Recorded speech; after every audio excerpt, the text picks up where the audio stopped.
Come on, it's fine to use the celebration money for a bit. It's my celebration too, after all, she exclaimed with confidence, making an outrageous comment.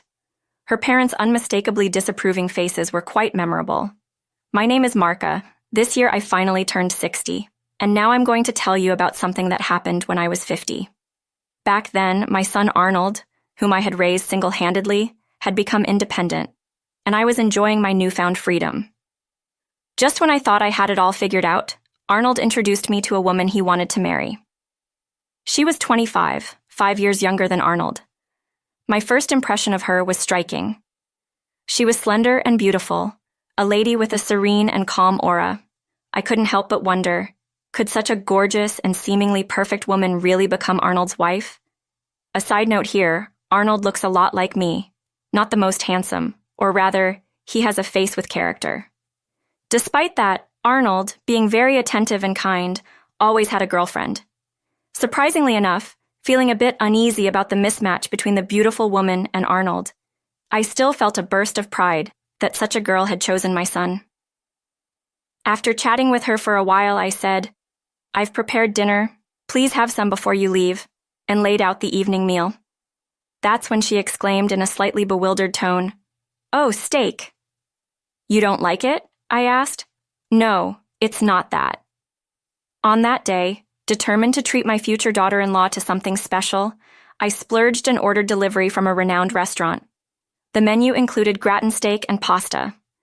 I had chosen these after confirming any allergies with Arnold. But seeing the steak, Sissy's expression visibly clouded. I didn't want to force her to eat something she disliked.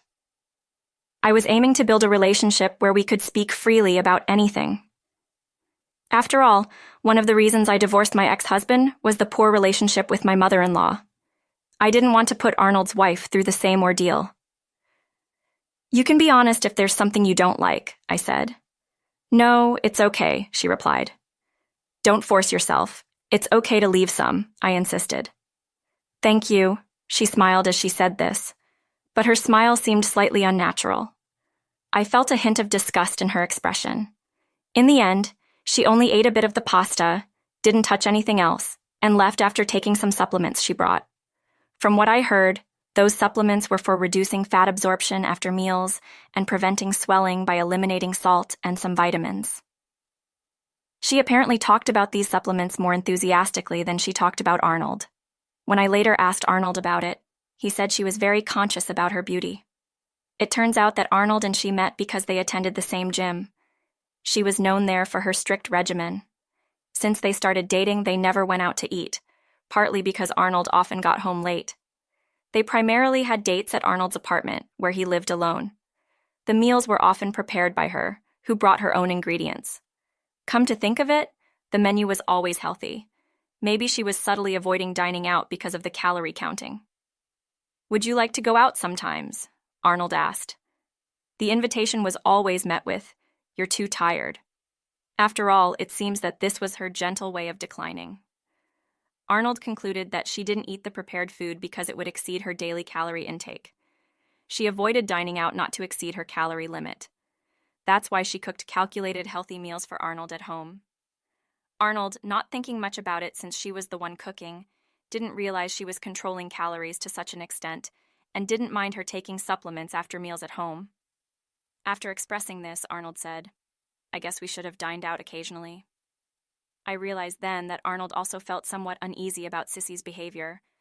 During our family meeting later, Arnold kept defending her, saying, "But she's got a good personality, and she's a thoughtful, nice girl," as if to reassure himself. Taking supplements? What's the big deal, right? But that's not the point. Our unease wasn't about that. If she left the carefully prepared food untouched just for calorie counting, despite her considerate behavior, didn't she fundamentally lack the understanding of how to be truly considerate? I had said it was okay to leave food, and I meant it, but this made me feel uncertain about getting along with Arnold. He probably vaguely realized he had upset me and was feeling uneasy about it. Is calorie counting a matter of different values? I felt a bit anxious about finding a resolution that would satisfy both parties. Arnold and Sissy later registered their marriage. They have a wedding ceremony planned in 2 months. I was worried about potential value conflicts, but they've made it this far. It must be all right. My worries were probably overthinking. I decided to leave it to the younger generation. Then one day, suddenly, she came to our house. When I showed her to the living room, she pulled out a box of a well-known diet smoothie from her bag, saying, "This is what I was talking about. I thought you might want to try it." "Oh, thank you. I'll give it a try," I replied. "Is a diet drink something you give as a gift? Is this normal for young people these days?" Ignoring my dumbfounded expression, she kept pulling out box after box of supplements from her bag. "This is tea that helps break down fat, and this is a superfood high in dietary fiber. This one is, what's all this?" I almost blurted it out. "This isn't all for a gift, is it?" But I swallowed the words, thinking they might be too sharp. "I know it's none of my business, but I really want you to start a diet focused on supplements, Marcia." "Excuse me?" "You were so slim in the photo from your 30s that you showed me with Arnold." "Oh, well, yes. Back then, as a single mother, I was fighting against society's cold stares, constantly working hard while taking care of Arnold. I gave my own food to Arnold, so I was indeed quite thin, almost to the point of being gaunt. Even though you've aged, Marcia, you're still a woman. I don't want you to give up on beauty." What do you mean?" "I don't remember giving up on beauty." "Wait, is this a roundabout way of saying I'm unattractive?" "I'm sorry to say this, but you are too heavy. I've been concerned about it for a while." "What?" I couldn't believe my ears.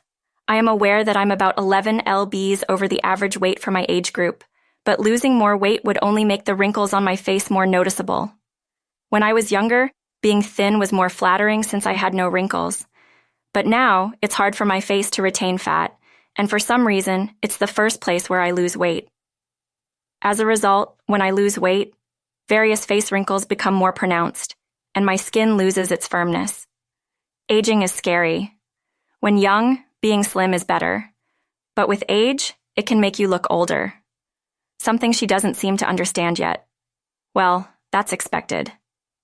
"Mara, let's aim for your physique from your 30s. Don't worry, I'll support you. If you follow my advice, you'll definitely lose weight." What to do? I still want to get along with my son's wife, but I have no desire to lose weight. Maybe, in that sense, I have given up on beauty, as she says. But I'm past the age of romance, and more than beauty, I want to enjoy a modest life. So beauty isn't a priority for me. Is being thin the only right way? Who decided that? Who decided that anything other than being thin is not okay? Everyone is different, and that's perfectly fine. Needless to say, this thought stirred more turmoil within me. I appreciate your concern, but I'm sorry. I'm satisfied with myself as I am. Really satisfied with that appearance? Impossible. Excuse me. I must have been glaring at her with a dead serious face. I was torn between wondering if I had misheard and wanting to confront her. I've survived the struggles of single parenthood with a fighting spirit. I was about to take up the challenge, but then I remembered she was Arnold's fiancée and calmed myself. No, I must cool down. I must have misheard. Surely, maybe, probably. To be confident with your appearance is, in a way, impressive. I couldn't walk outside looking like that. Well, I walk outside with this face every day. Being in that state is like wearing shame. Are you so used to being overweight that it doesn't bother you anymore? It's a serious situation. Shame educates people. If you don't want to be embarrassed, you can elevate yourself. Come on, Marcia, acknowledge your embarrassment. She lectured me like a teacher scolding a wayward girl. Though her tone was polite, her words were commanding. This was the first time I had been hit with such heavy blows, one after another, delivered so courteously. Her polite manner made it seem as if she meant no harm, which was confusing. But even if there was no malice, it was still problematic. "That's it, Mara. Let's go for cosmetic surgery. I'll accompany you." Suggesting plastic surgery as if it's a casual outing? Isn't this a bit too much? I wanted to yell at her, but she is my son's fiancée. Stay calm, Mara. As I said before, I'm satisfied with myself. It's not about looks. I'm confident in my way of life and my choices. I meant every word. I might have failed in my marriage, but I raised Arnold well, and even as a high school dropout, I managed to secure this house. When I became a single mother, I was scorned by my own relatives, but now I'm recognized as a respectable mom. Looks may be important, but I pride myself on having a noble and beautiful inner self. I don't care what anyone says. However, she blatantly frowned upon hearing this. Sorry, but I don't understand. Are you serious? I was more than a little irritated. Being judged for my lifestyle was more intolerable than any comments about my appearance. Is that so? Then please don't attend our wedding so as not to ruin it. What? You might not care, but I can't bear the thought of others knowing you're my mother-in-law. It would turn our big day into an ordeal. What? This girl? How can she so unashamedly keep calling me an embarrassment? After all, I'm the only mother of your husband, you know. I'm sorry, but that makes no sense. I'm Arnold's only parent. Are you asking me to let my son have a wedding without his parent? That would be sad. What are you saying? Arnold must feel unbearable about having a parent like you at his wedding. He just doesn't say it. Did Arnold say that? If he did, I'll stay away. He's my precious son, but if it's just your request, I can't comply. You don't need to say it. We're a couple planning to spend our lives together. It should be obvious. What's that? As a mother, I should know my son's feelings. He wouldn't be happy with a wedding where I can't celebrate. What are you talking about? You can celebrate. Express your good wishes with a gift. A minimum of $10,000 would be enough. Are you out of your mind? I slammed the table and stood up. You're the one who's crazy, Mara. You're selfishly ruining Arnold's big day.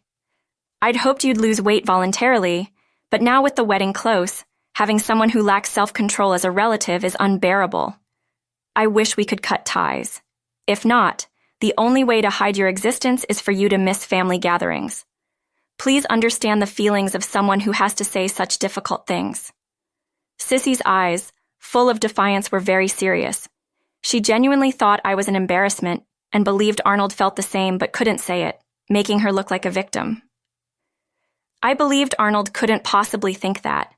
But when somebody confidently confronts you with such a flawed theory, you start to wonder if they might have some basis for their words.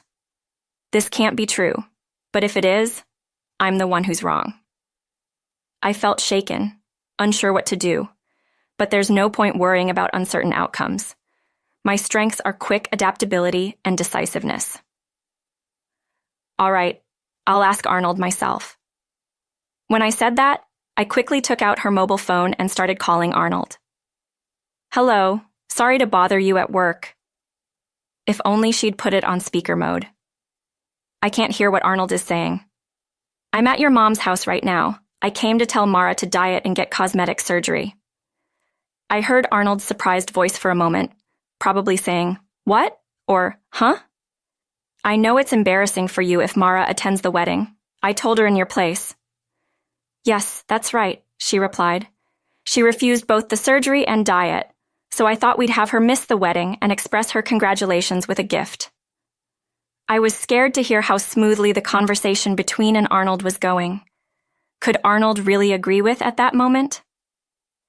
I received an email on my mobile phone. It was from Arnold's computer email address. I've woken up. What should I do about the marriage? I immediately replied, get a divorce.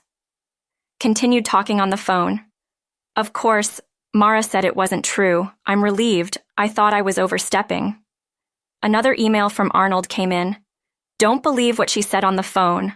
I'm just agreeing with her to keep the peace. I replied, understood. I told Arnold we should discuss the details later, as constantly typing emails might arouse Sissy's suspicion. The phone conversation between and Arnold, listening to only Sissy's voice, it seemed that Arnold was agreeing with her, saying, I was also embarrassed by Mom's attendance. I see, that's what it is. Good thinking, Arnold. I'll do the same. Anticipating Arnold's likely strategy, I smirked. So, Marcia, Arnold says that he's embarrassed by your attendance, so he wants you not to come, said triumphantly. I had to act convincingly, so I played along. I'm shocked to think he felt that way about me. As I looked downcast and responded, nodded vigorously, patting my shoulder and saying, "Everyone is blind to their own flaws indeed. This young girl in front of me seems to be unaware of her own shortcomings. Don't worry. We'll fully accept your gift as a gesture of celebration. I have to prepare dinner, so I'll leave for today." Understood. With that left. Of course, that night, Arnold came to our house, pretending to work overtime to hold a strategy meeting, and then left. It was a secret learning moment for me that overtime could be used as an excuse for reasons other than infidelity. After brainstorming together, my plan was chosen. All that was left was to wait for the wedding day. On the day of the wedding, had expressed a desire to spend the day before with her family, so both she and Arnold were at their respective homes that morning. Therefore, Arnold and I went together to Sissy's family home early in the morning. When we rang the doorbell, Sissy's mother, Caddy, welcomed us warmly, saying, "So nice of you to come before the ceremony." As a mother myself, it pained me a bit, but it was necessary. Expecting to meet Arnold at the venue, was visibly shaken to see him appear suddenly, and even more so to find me, who was supposed to miss the ceremony, standing beside him. "What's going on?" she asked. Arnold calmly presented her with a piece of paper. "I want a divorce." The moment Arnold said that, both Caddy and repeated several times, "What? Why at that moment?" both Kat and Polly exclaimed. Sissy's father seemed stunned at first, but then quickly composed himself and demanded of Arnold, "What do you mean?" "It seems she dislikes my mother. I can't see a future with someone like that." "Do you prefer your mother over your wife? If you're a mama's boy, we don't want you either," Polly angrily retorted, and Kathy stood there dumbstruck. "If my own wife speaks ill of my mother, saying she's fat, embarrassing, and should not attend the wedding or get plastic surgery, wouldn't it be normal to dislike such a wife? Or are you too okay with being in this position? Is that the kind of daughter you want?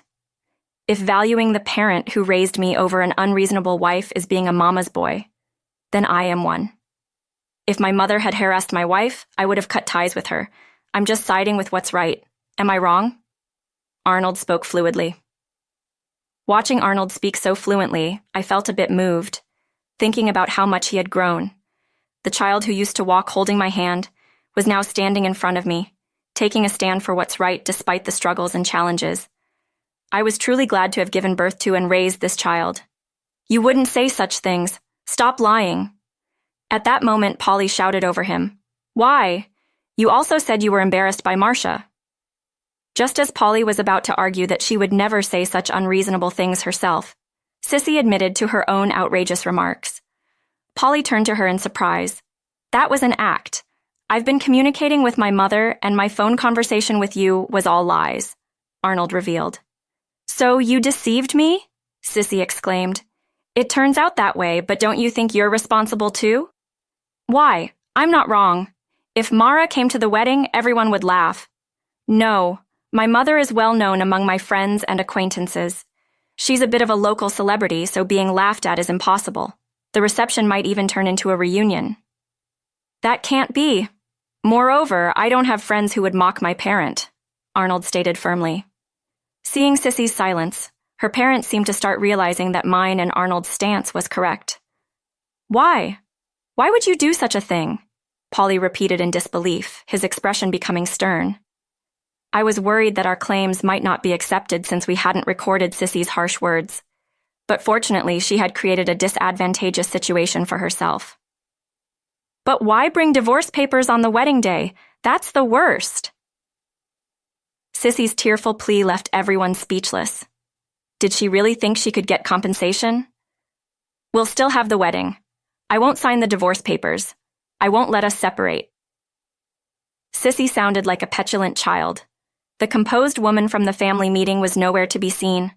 Her parents turned away as if embarrassed by her. Sissy, who had repeatedly called me an embarrassment, was now the source of embarrassment to her own parents. Unfazed, I spoke the truth.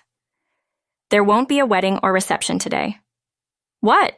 Sissy exclaimed. "You think we'd keep the wedding as planned if we decided to divorce?" "What do you mean?" "We canceled the ceremony long ago. Maybe I should ask for the cancellation fee as compensation for you wanting to disinherit me." "What are you saying? You canceled it because you wanted to separate. If I don't agree, then you should pay the compensation and cancellation fee." At that moment, there was a sharp slap. Kathy had struck Sissy's cheek. "Enough already, Mom." Sissy held her cheek, stunned. "I've been listening, and it's clear you're in the wrong, and now you're asking for money, which is disgraceful. Divorce is only natural," Kathy said, and then turned to Arnold and me, bowing her head in apology. She forced Sissy to bow too, and Polly followed suit. "Wait, Mom, Dad, isn't wanting a wonderful wedding normal? I asked Mara not to attend, but I didn't want her not to celebrate with us." "That's right. You didn't say not to celebrate. You said you'd accept it as a gesture of celebration if I wrapped at least $10K as a gift, right?" I said this with a smile to Sissy, who was screaming like a madwoman. My revelation left her parents looking at me, their faces pale. "And that $10K, you were planning to use it for cosmetic surgery like a cheek lift, weren't you?" "What?" Arnold's further revelation shocked the parents. After they exclaimed, both parents fixed their gaze on Sissy. Unable to meet her parents' eyes, Sissy remained looking down.